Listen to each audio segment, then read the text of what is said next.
ബി.ജെ.പിയുടെ സംസ്ഥാന അധ്യക്ഷ സ്ഥാനത്തേക്കുള്ള തെരഞ്ഞെടുപ്പിന്റെ ഫലം, അതായത് തെരഞ്ഞെടുത്ത വ്യക്തിയെ കണ്ട ശരിക്കും കേരളം ഒന്നടങ്കം, പ്രത്യേകിച്ചും കേരളത്തിലെ പാർട്ടിക്കാരെ ഒന്നടങ്കം ഞെട്ടിയിരിക്കുകയാണ്.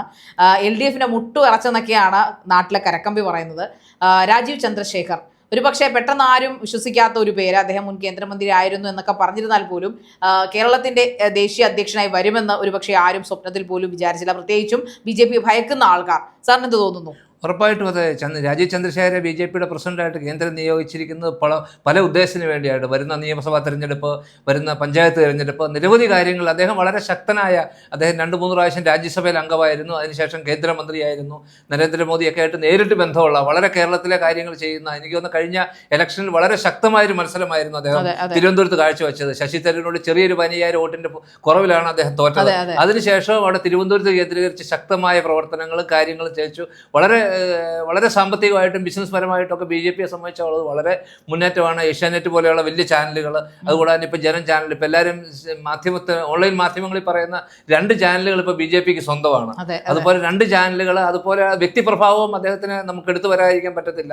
ഇവിടുത്തെ എല്ലാ രാഷ്ട്രീയ വിമർശകരും, പ്രതിപക്ഷവും, അല്ലെങ്കിൽ LDFും UDFും ഒക്കെ പറയുന്ന പോലെ തന്നെ എല്ലാവരും പറയുന്നുണ്ട്, വളരെ കരുത്തനായ, വളരെ എന്ന് വെച്ചാൽ വളരെ ബ്യൂറോക്രാറ്റ് എന്ന് വേണമെങ്കിൽ പറയാം, വളരെ ശക്തനായ ബിസിനസ് ഒക്കെ ചെയ്ത് അതിനുശേഷം മന്ത്രിയായി, അതിനുശേഷം ഇപ്പോൾ കേരളത്തിലെ പ്രവർത്തനങ്ങൾ ഏകോപിപ്പിച്ച് വളരെ കൃത്യമായിട്ട് കാര്യങ്ങൾ ഏകോപിപ്പിച്ച് ചെയ്യാൻ വളരെ കഴിവുള്ള, എല്ലാവരും പറയും രാഷ്ട്രീയത്തിലെ അടിതൊട്ട് പ്രവർത്തിച്ചില്ല, വാർഡ് പ്രസിഡന്റായിട്ട് പ്രവർത്തിച്ചില്ല, അടിമുടി താഴെത്തട്ടിൽ പ്രവർത്തിച്ചില്ല എന്നൊക്കെ പറയും. പക്ഷെ വളരെ കരുത്തനായ നേതാവാണ്. ഇപ്പൊ നമ്മൾ PC ജോർജിന്റെ ഒരു പ്രസ്താവന ഉണ്ട്, അതിനെപ്പറ്റിയൊക്കെ എന്നാ പറയും?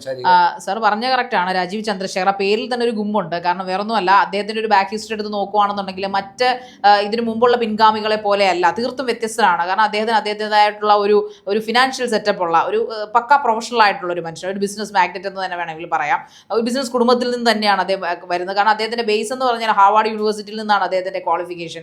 സോ അതായത് രാഷ്ട്രീയത്തിൽ അദ്ദേഹത്തിന്റെ രീതികൾ ഒരുപക്ഷെ ഒരു എക്കണോമിക്സ്റ്റ് ആയിട്ട് അദ്ദേഹത്തിന് ചിലപ്പോൾ മുൻപന്തിയിലേക്ക് മുന്നേറാൻ സാധിക്കും. സാമ്പത്തിക കാര്യങ്ങളിലൊക്കെ നല്ല രീതിയിൽ തന്നെ ഡെവലപ്മെന്റ്സ് വരുത്താൻ കഴിവുള്ള ഒരു മനുഷ്യൻ. അദ്ദേഹം ഈ താങ്കൾ പറഞ്ഞ പോലെ ശശി തരൂരുമായിട്ടുള്ള മത്സരത്തിൽ കോൺഗ്രസിന്റെ ഏറ്റവും സംസ്കാര സമ്പന്നനായിട്ടുള്ള, ഏറ്റവും എഡ്യൂക്കേറ്റഡ് ആയിട്ടുള്ള വ്യക്തി എന്നാണ് ശശി തരൂർ അറിയപ്പെടുന്നത്. അതേസമയം ബി.ജെ.പിക്ക് അദ്ദേഹം എതിരെ കിടമത്സരം നടത്തിയപ്പോൾ, തലസ്ഥാനത്ത് നടത്തിയപ്പോൾ ഏതാണ്ട് വളരെ കുറഞ്ഞ ഭൂരിപക്ഷത്തിനാണ് അദ്ദേഹം തോറ്റത്. എല്ലാവരും ചന്ദ്രശേഖർ ജയിക്കുമെന്ന് തന്നെ പ്രതീക്ഷിച്ചിരുന്നു. എന്തോ നിർഭാഗ്യങ്ങൾ അവസാന നിമിഷം വോട്ട് മറിഞ്ഞു പോയതുകൊണ്ട് മാത്രമാണ് ഒരു പക്ഷേ ചന്ദ്രശേഖർ എന്ന് പരാജിതനായത്. പക്ഷേ അതിനൊക്കെ മുകളിലായിട്ട് അദ്ദേഹം ഇപ്പോൾ നമ്മുടെ സംസ്ഥാനത്തിന്റെ ഭരണം ഏറ്റെടുത്തിരിക്കുകയാണ്. ബി.ജെ.പി നേതൃത്വത്തിന്റെ ഭരണം ഏറ്റെടുത്തിരിക്കുന്നു. ഒരുപക്ഷെ മാറ്റത്തിന്റെ കൊടുങ്കാറ്റ് തന്നെ. ഇപ്പോൾ നമ്മുടെ PC ജോർജ് എല്ലായ്പ്പോഴും വിവാദങ്ങൾ തിരികൊളുത്തുന്ന നമ്മുടെ പ്രിയപ്പെട്ട PC ജോർജ് പറയുന്നത് കേരളത്തിന്റെ ഭാഗ്യമാണ് എന്നാണ് പറയുന്നത്. അതായത് ഇനി ഒരു മാറ്റം ബി.ജെ.പിയിൽ നേതൃത്വത്തിൽ, അല്ലെങ്കിൽ ബി.ജെ.പി എന്ന ആ ഒരു പാർട്ടിയിലും അതോടൊപ്പം തന്നെ കേരളത്തിലും ഒരു മാറ്റവും സ്വാധീനവും ചെലുത്താൻ കഴിയുമെങ്കിൽ അത് രാജീവ് ചന്ദ്രശേഖരന് മാത്രമായിരിക്കും എന്നാണ് PC ജോർജ് പറയുന്നത്. അദ്ദേഹം വളരെ സന്തോഷവാനായിട്ടാണ് അദ്ദേഹത്തെക്കുറിച്ച് പറയുന്നത്. ഇത്രയും കരുത്തുറ്റ ഒരു നേതാവിനെ തെരഞ്ഞെടുത്തിൽ 100% PC ജോർജ് ഹാപ്പി ആയിട്ടാണ് അദ്ദേഹം പത്രമാധ്യമങ്ങളോട് അദ്ദേഹത്തിന്റെ ഒരു സന്തോഷം പ്രകടിപ്പിച്ചത്. ഒരു കറക്റ്റായിട്ടുള്ള തീരുമാനം തന്നെയാണെന്ന് വിചാരിക്കുന്നു രാജീവ് ചന്ദ്രശേഖരന്റെ ആ ഒരു തെരഞ്ഞെടുപ്പ്. അതോടൊപ്പം തന്നെ താങ്കൾ നേരത്തെ സൂചിപ്പിച്ച പോലെ അദ്ദേഹത്തിന് സ്വന്തമായിട്ട് കാറിനേക്കാൾ കൂടുതൽ അദ്ദേഹം സഞ്ചരിക്കുന്ന ഹെലികോപ്റ്ററിലും അദ്ദേഹത്തിന്റെ സ്വകാര്യമായ ജെറ്റുകളിലും ഒക്കെയാണ്. സോ ഈ പറയുന്ന സാമ്പത്തിക കാര്യത്തിന് എന്തായാലും അദ്ദേഹം നല്ല മറ്റ് നമുക്ക് എപ്പോഴും അറിയാം, നേതൃസ്ഥാനത്തേക്ക് വന്നു കഴിഞ്ഞാൽ ആൾക്കാർ ഇച്ചിരി മാറ്റങ്ങൾ ഉണ്ടാവും. കാരണം ഇല്ലായ്മയിൽ നിന്ന് വരുന്നവരോ അല്ലെങ്കിൽ നോർമൽ മിഡിൽ ക്ലാസ്സിൽ നിന്ന് വരുന്ന ആൾക്കാർക്ക് പണത്തിനോട് ഇച്ചിരി ആർത്തിയും കാര്യങ്ങളും എപ്പോഴും ഉണ്ടാവും. പൊതുവെ പാർട്ടിയുടെ മുകളിലേക്ക് സ്ഥാനമാനങ്ങൾ കിട്ടുമ്പോൾ എനിക്ക് ഈ പറയുന്ന പോലെ AC കാർ വേണം, ഇന്നോവ ക്രിസ്റ്റ. നമ്മുടെ ഇടതുപക്ഷ മന്ത്രിമാരുടെ കാര്യം നോക്കുമ്പോൾ തന്നെ നമുക്കറിയാം, അവർ ഏറ്റവും ഈ പറയപ്പെടുന്ന ലക്ഷറീസ് ആയിട്ടുള്ള വാഹനങ്ങൾ എടുക്കും. കാരണം മന്ത്രിസ്ഥാനം കിട്ടിക്കഴിഞ്ഞാൽ അല്ലെങ്കിൽ MLA സ്ഥാനം കിട്ടിക്കഴിഞ്ഞാൽ ഉടനെ തന്നെ Innova Crysta with full option വണ്ടി, അല്ലെങ്കിൽ ഈ പറയുന്ന പോലെ ഏറ്റവും കൂടിയ വാഹനങ്ങൾ. എന്നാൽ അതിൽ നിന്നൊക്കെ എന്തായാലും ഈ ചന്ദ്രശേഖർ വ്യത്യസ്തനായിരിക്കും. കാരണം എന്ന് വെച്ചാൽ അദ്ദേഹത്തിന് ഈ പൈസ കണ്ടു വളർന്ന, അല്ലെങ്കിൽ പൈസ ഇരട്ടിപ്പിച്ചുകൊണ്ടിരിക്കുന്ന ഒരു ബിസിനസ്സുകാരനായ അദ്ദേഹത്തെ സംബന്ധിച്ചിടത്തോളം അദ്ദേഹം ഒരിക്കലും ഫിനാൻഷ്യൽ അഴിമതികൾ എനിക്ക് തോന്നുന്നില്ല അദ്ദേഹം അനുവദിച്ചു കൊടുക്കുമെന്ന്. സോ അതുകൊണ്ട് തന്നെ ബി.ജെ.പി നേതൃത്വത്തിനും കേരളത്തിനും ഇപ്പോൾ സുരേഷ് ഗോപി പറഞ്ഞ പോലെ മാറ്റത്തിന്റെ ഒരു കൊടുങ്കാറ്റ്, കേരളത്തെ ഞാൻ ഇങ്ങെടുക്കുക, തൃശ്ശൂരെ ഞാൻ ഇങ്ങെടുക്കുക എന്ന് പറഞ്ഞ പോലെ കേരളത്തെ മുഴുവനായി ഞാൻ ഇങ്ങെടുക്കാൻ ഒരു തീരുമാനത്തിലാണോ ബി.ജെ.പി കേന്ദ്ര നേതൃത്വം അദ്ദേഹത്തെ സംസ്ഥാനത്തിന്റെ അധ്യക്ഷനായി നിയമിച്ചതെന്ന് തന്നെ സംശയമുണ്ട്. സാറിന് തോന്നുന്നു? ഉറപ്പായിട്ടും അതിപ്പോൾ PC ജോർജ് പറഞ്ഞ പോലെ കേരളത്തിന് കിട്ടിയ ഒരു സമ്മാനമാണെന്നാണ് PC ജോർജ് പറഞ്ഞിരിക്കുന്നത്. കേരളത്തിലെ ജനങ്ങൾക്ക് 26-ലും അടുത്ത പഞ്ചായത്ത് തെരഞ്ഞെടുപ്പിലൊക്കെ ഒരു വൻ മാറ്റങ്ങൾക്ക് വേണ്ടിയിട്ട്, ഇപ്പം ശാരിക സൂചിപ്പിച്ച പോലെ ഒരു സാമ്പത്തിക പ്രശ്നങ്ങൾ, ഒരു ബി.ജെ.പി അധ്യക്ഷനെ, പഴഞ്ഞ അധ്യക്ഷനെ പറ്റിയൊക്കെ ചില സാമ്പത്തിക അഴിമതികൾ, അങ്ങനെയൊക്കെ ആരോപണങ്ങളുണ്ട്. പുള്ളിയെ സംബന്ധിച്ചുള്ള യാതൊരു സാമ്പത്തികവും ഇവിടുന്ന് ഉണ്ടാക്കേണ്ട ആവശ്യമില്ല. കാരണം പുള്ളിക്ക് എത്ര പൈസ വേണമെങ്കിലും ഈ പാർട്ടിക്ക് വേണ്ടി ചെലവഴിക്കാൻ പുള്ളി കയറുക. അന്നേരം വളരെ ഒരു മാറ്റത്തിന്, കാരണം പ്രതിപക്ഷത്തെയൊക്കെ ഒന്ന് ചുടിപ്പിച്ചോ എന്ന് ഉറപ്പായിട്ടും സംശയമുണ്ട്. LDF-ലും UDF-ലും ഒക്കെ ഒരു തർക്കമുണ്ട്. കാരണം ഇപ്പോൾ കഴിഞ്ഞ പ്രാവശ്യം അവർ BJP അടുത്ത പ്രാവശ്യം 20 പിടിക്കും എന്നുള്ളൊരു 30 സീറ്റ് പിടിക്കും. BJP ഒരു നിർണായക ശക്തിയായിട്ട് ഇപ്പോൾ 20% എന്നുള്ള 25%, 30%ത്തിലേക്ക് BJP വന്നാൽ BJP കേരളം ഭരിക്കുന്ന ഒരു അവസ്ഥയിലേക്ക് വരുന്ന രീതിയിലേക്ക് ഇപ്പോൾ കാര്യങ്ങൾ നീങ്ങുന്നുണ്ട്. എത്രമാത്രം വിജയം വരുമെന്ന് നമുക്കിപ്പോൾ പറയാൻ പറ്റത്തില്ല. എന്നാൽ പോലും പുള്ളിയുടെ പ്രസിഡന്റ് സ്ഥാനം ഇവിടുത്തെ ഗ്രൂപ്പുകളൊക്കെ കുറേയൊക്കെ കടിഞ്ഞാണിടാൻ പറ്റിയിട്ടുണ്ടെന്നുള്ളതാണ്. 2-3 ഗ്രൂപ്പുകാരൊക്കെ ശോഭാ സുരേന്ദ്രനുണ്ട്, അല്ലെങ്കിൽ MD രമേശ് ഉണ്ട്, വേറെ പലരും പ്രസിഡന്റ് ആവും എന്നൊക്കെ പറഞ്ഞുകൊണ്ടിരുന്ന അവരെയൊക്കെ മാറ്റി നിർത്തി എല്ലാം കൂടെ ഏകോപിപ്പിച്ച് ഇവർ ഒറ്റക്കെട്ടായിട്ട് മുമ്പോട്ട് പോയാൽ BJP ഒരു ശക്തി തന്നെയാണ്. കേരളത്തിൽ നമുക്ക് തള്ളിക്കളയാൻ പറ്റത്തില്ല. ഒരു മൂന്നാം ശക്തിയായിട്ട് കേരളത്തിൽ ഉറപ്പായിട്ടും ഉണ്ട്. പിന്നെ നമ്മൾ ഓരോ അഡ്വക്കേറ്റ് ജയശങ്കർ, പല രാഷ്ട്രീയ നിരീക്ഷകരിലൊക്കെ പല പ്രസ്താവനകളും നമ്മൾ കേട്ടു. ഉറപ്പായിട്ടും പുള്ളിയെ സംബന്ധിച്ചിടത്തോളം വളരെ കരുത്തനാണ്. കരുത്തെന്ന് വെച്ചാൽ രാഷ്ട്രീയത്തിലുള്ള കാര്യത്തിലുപരി ബിസിനസ്സിലും പുള്ളി ബിസിനസ്സിലൊക്കെ തെളിയിച്ചതാണ്. നമ്മുടെ കേരളത്തിൽ തൃശ്ശൂരാണ് പുള്ളി ജനിച്ചിരിക്കുന്നത്. പുള്ളി അമേരിക്കയിൽ അവിടെയൊക്കെ പഠിച്ചിരിക്കുന്നത്, തൃശ്ശൂർ ജനിച്ചു, കണ്ണൂരിൽ നിന്ന് വിവാഹം കഴിച്ചു. വളരെ കേരളമായിട്ട് വളരെ അടുത്ത് ബന്ധമുള്ള വളരെ ശക്തനായ ഒരു നേതാവ് തന്നെയാണ്.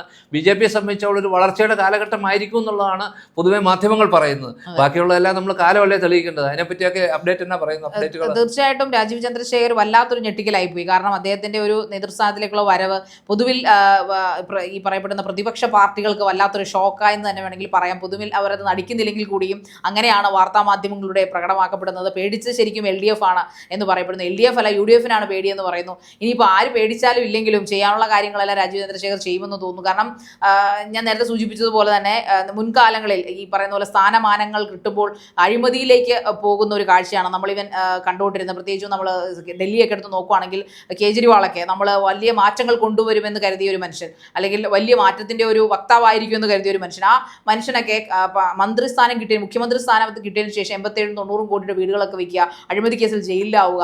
ശരിക്കും നമ്മൾ ഒരിക്കലും ജനങ്ങൾ ഞെട്ടിയ ഒരു കാഴ്ചകളായിരുന്നു കേജ്രിവാളിന്റെ കേസൊക്കെ. എന്നാൽ രാജീവ് ചന്ദ്രസേനയുടെ കാര്യം എടുത്ത് വരുമ്പോഴത്തേക്ക് അതും പുറത്തു കൊണ്ടുവന്ന് BJP തന്നെയാണ് എന്നുള്ളതാണ് ഏറ്റവും വലിയ ഒരു വിരോധാഭാസം എന്ന് പറയുന്നത്. BJP തോൽപ്പിച്ചുകൊണ്ട് കേജ്രിവാൾ ഡൽഹിയിൽ വന്നപ്പോൾ അത് പുറത്തു കൊണ്ടുവന്ന്, അദ്ദേഹത്തിന് അഴിമതി പുറത്തു കൊണ്ടുവന്ന് അദ്ദേഹത്തിന്റെ പാർട്ടിയെ മാത്രമല്ല അദ്ദേഹത്തെ തന്നെ ഉന്മൂലനം ചെയ്യുന്ന തരത്തിലുള്ള കാര്യങ്ങൾ ചെയ്ത് BJP ആണ്. പക്ഷെ അത് BJP കുക്കുടപ്പായിട്ട് ഉണ്ടാക്കിയതല്ല, അവരത് കണ്ടുപിടിച്ചതാണ്. പക്ഷേ രാജീവ് ചന്ദ്രശേഖരനെ പോലൊരു പ്രമുഖൻ നമ്മുടെ നാട്ടിൽ സംസ്ഥാന അധ്യക്ഷനായിട്ട് വരുമ്പോൾ ഇവിടെ ഏറ്റവും വലിയൊരു കാര്യം, നമ്മുടെ നാട്ടിൽ കൊടികുത്തി വാഴുന്ന ഒരു കാര്യം അഴിമതിയാണ്. അത് ഏത് ഭാഗത്തും സ്ഥാനമാനങ്ങൾ കിട്ടുമ്പോൾ അഴിമതി, കൈയിട്ട് വാരൽ എന്ന പരിപാടിയാണ് ഏറ്റവും കൂടുതൽ നടക്കുന്നത്. ജനങ്ങൾക്ക് കിട്ടേണ്ട കാര്യങ്ങളൊന്നും കിട്ടാറില്ല. ഫണ്ടുകൾ അനുവദിക്കുന്നതിലൊക്കെ അഴിമതികൾ, ഫണ്ടുകൾ അനുവദിച്ചാൽ അത് മുഴുവൻ പോകുന്നത് രാഷ്ട്രീയ പ്രമുഖരുടെ മടിക്കീശയിലേക്ക് പോകുന്നു. എന്നാൽ രാജീവ് ചന്ദ്രശേഖർ എന്ന് പറയുന്ന, അല്ലെങ്കിൽ രാജീവ് ചന്ദ്രശേഖർ എന്ന് പറയുന്ന വ്യക്തി ബിസിനസ് ടൈക്കൂൺ എന്ന് തന്നെ പറയാം. പണത്തിന്റെ മടുത്തട്ടില്ല, അല്ലെങ്കിൽ പണം ഉണ്ടാക്കുന്ന ബുദ്ധിമാനാണ്. അദ്ദേഹം BPL-ന്റെ ഓണറായിരുന്നു. അദ്ദേഹം BPL-ൽ തുടക്കമായിരുന്നു. അദ്ദേഹത്തിന്റെ ബിസിനസ്സിനൊക്കെ തുടക്കം BPL തൊട്ടാണ്. അങ്ങനെ ഈ പറയുമ്പോൾ താങ്കൾ സൂചിപ്പിച്ച പോലെ ഏഷ്യനെറ്റും ജനവും ഒക്കെ പോലുള്ള ചാനലുകളുടെ അധിപതിയായിരിക്കുക. ഒരു മുതലാളി എന്ന് തന്നെ വേണമെങ്കിൽ പറയാം. അതുകൊണ്ട് പണത്തിന് പുറത്തിരിക്കുന്ന മുതലാളി തന്നെയാണ്. സോ അതുകൊണ്ട് തന്നെ അതിന്റെ പണത്തിനോട് ആർത്തി ഉണ്ടാവില്ലെന്നും കൃത്യമായ കാര്യങ്ങൾ, എക്കണോമിക്കലി ഫിനാൻഷ്യൽ കാര്യങ്ങളെല്ലാം വളരെ സസൂക്ഷ്മം തന്നെ ഹാൻഡിൽ ചെയ്യുമെന്ന് നമുക്ക് പ്രതീക്ഷിക്കാം രാജീവ് ചന്ദ്രശേഖരന്റെ കാര്യത്തിൽ. ഉറപ്പായിട്ടും ഇപ്പോൾ 2 കേന്ദ്രമന്ത്രിമാരുണ്ട്.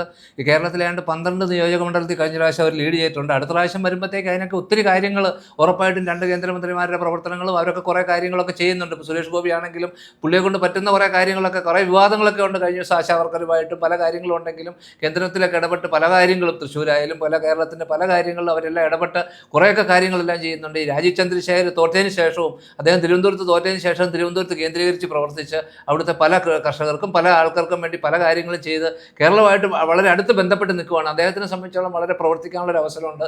പൊതുവെ ഗ്രൂപ്പുകാരുടെ ശല്യങ്ങളൊന്നും ഇല്ല. അങ്ങനെ വരുമ്പോഴത്തേക്കും പുള്ളി വളരെ ഉജ്ജ്വലമായൊരു പ്രവർത്തനം കഴിഞ്ഞ BJP 26-ലും അടുത്ത പഞ്ചായത്ത് തിരഞ്ഞെടുപ്പിലൊക്കെ കാഴ്ചവെക്കും എന്നുള്ള കാര്യത്തിൽ നമുക്ക് സംശയമില്ല. ബാക്കിയെല്ലാം കാലം തെളിയിക്കട്ടെ. പക്ഷേ പുള്ളിക്കും ഇനി ഒത്തിരി കടമ്പകളുണ്ട്. എല്ലാ ജില്ലാ പ്രസിഡന്റുമാരും ഒക്കെ ആയിട്ട് ബന്ധപ്പെട്ട പാർട്ടിയെ ഇച്ചിലൂടെ ശക്തമായിട്ട് നിർത്തി എല്ലാ സമുദായമായിട്ടും വളരെ ബന്ധമാണെന്നുള്ള മാധ്യമങ്ങൾ കാണിക്കുന്നു. ക്രിസ്ത്യൻ സമുദായമായിട്ട് ബന്ധമുണ്ട് അദ്ദേഹത്തിന്, SNDP ആയിട്ട് നല്ല ബന്ധം, NSS-ഉമായിട്ട് നല്ല ബന്ധം, കേരളത്തിൽ ഒരുമാതിരിപ്പെട്ട എല്ലാ ആൾക്കാരുമായിട്ടും വളരെ ബന്ധവും വളരെ സൗമ്യനായിട്ട് പ്രതികരിക്കുന്ന ഒരു വ്യക്തിയാണ് രാജീവ് ചന്ദ്രശേഖർ. അതൊക്കെ BJPക്ക് ഗുണം ചെയ്യുന്നത് തന്നെയാണ് എനിക്ക് കണക്കൂട്ടുന്നത്. അതിനെപ്പറ്റിയൊക്കെ എന്നാ പറയുക? തീർച്ചയായിട്ടും വെള്ളാപ്പള്ളി നടേശനൊക്കെ വളരെ സന്തോഷകരമായുള്ള, സാധാരണ ഒരു രീതിയിലും ഈ വെള്ളാപ്പള്ളി നടേശനൊന്നും ഒരാളെ കുറിച്ച് അത്യാവശ്യം നല്ല കാര്യങ്ങളൊന്നും അങ്ങനെ പറയത്തില്ല, പുള്ളിക്ക് അങ്ങനെ തോന്നുന്നു. പക്ഷേ പുള്ളിയൊക്കെ വളരെ കാര്യമായിട്ട് ഈ പറയപ്പെടുന്ന BJP നേതൃത്വത്തിലേക്ക് രാജീവ് ചന്ദ്രശേഖരനെ കുറിച്ച് വളരെ സന്തോഷകരമായ സ്റ്റേറ്റ്മെന്റുകളൊക്കെയാണ് പറഞ്ഞിരിക്കുന്നത്. സോ അതുകൊണ്ട് തന്നെ എല്ലാ ജാതി മതസ്ഥരുമായിട്ടും ഒരു ഇഴയെടുപ്പ് മിക്കവാറും ഈ പറയപ്പെടുന്ന രാജീവ് ചന്ദ്രശേഖർ സൂക്ഷിക്കുമെന്ന കാര്യത്തിൽ നമുക്ക് പ്രതീക്ഷിക്കാം. അതോടൊപ്പം തന്നെ BJP നേതൃത്വ ഈ പറഞ്ഞ ഈ അധ്യക്ഷ സ്ഥാനത്ത് അദ്ദേഹം വരുമ്പോഴത്തേക്ക് BJP സംസ്ഥാന നേതൃത്വത്തിൽ ഒരു അഴിച്ചുപണി തന്നെ ഉണ്ടാകുമെന്നാണ് പറയപ്പെടുന്ന പല മാറ്റങ്ങളും BJP സംഘടനയുടെ കാര്യത്തിൽ പല മാറ്റങ്ങളും ഉണ്ടാകുമെന്ന് പ്രതീക്ഷിക്കുന്നു. ആ മാറ്റങ്ങൾ ചിലപ്പോൾ തീർച്ചയായിട്ടും കേരളത്തിൽ ഒരു മാറ്റം വരുത്താനായിട്ടാണ്. കാരണം കേരളത്തിൽ BJP പിടിക്കും എന്ന കാര്യത്തിൽ ഒരു അജണ്ട തന്നെയാണ് മന്ത്രി മോദി എടുത്തിരിക്കുന്നതെന്ന് പ്രധാനമന്ത്രി മോദി എടുത്തിരിക്കുന്നത്.